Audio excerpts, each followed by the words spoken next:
Yep. We feel you. We feel you. Understand you. Dr. Moreno, take it away. So, a question to all the administrators that are out there. I'm sure they want to know, how do you handle behavior, discipline in your school? So I know it's a big challenge here. I know I've gone to a country where I have witnessed, unfortunately, students being caned because of discipline, right? Whether they had didn't perform well on an exam, or they were fooling around in class, they would get, they would hit them on their backs, which was awful for me to see. But that's life for them there. I've witnessed here in the United States where I've had students that I know of still gets swatted, where they hit them on their butts. Right, I saw that still happening in Texas. I was really surprised.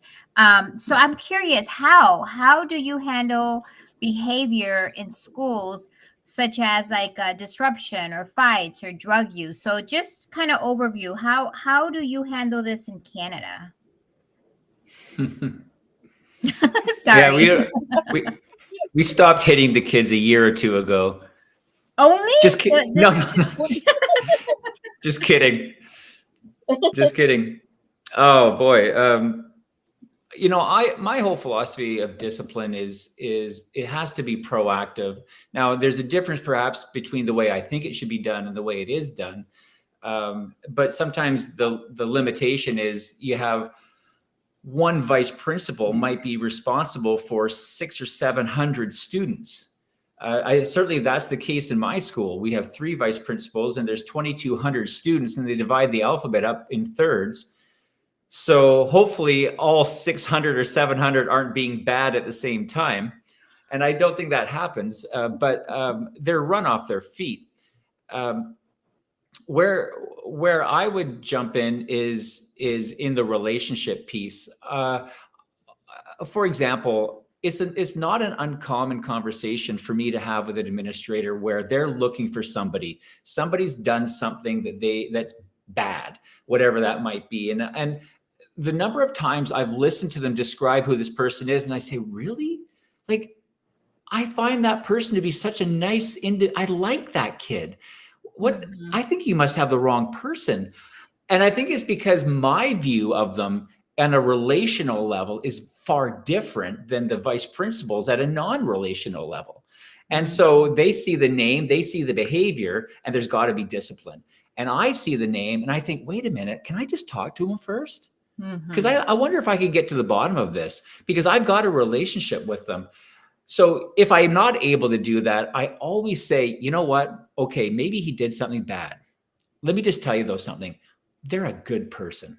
They are. I've been working with him since grade 9. I know him. He's a good kid. Yeah, he's got troubles. Yeah, he's got some things he's got to deal with, and he's For probably kids. immature. They're kids, for Pete's sake.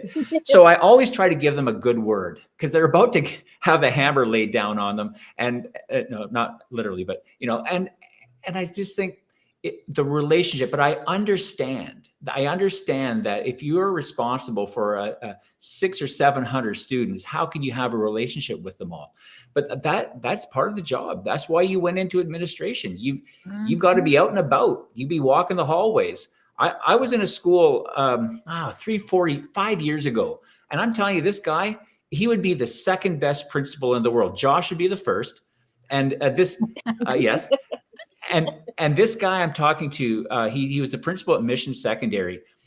His name is Jim Pierce, and I'm telling you something. We walked to his school, and every single kid who walked past, hey, Mr. Pierce, hey, you coming to my game tonight? Hey, Mr. Pierce, I didn't see you drop by our class yesterday. Hey, Mr. Pierce. And I thought, Jim, these kids love you.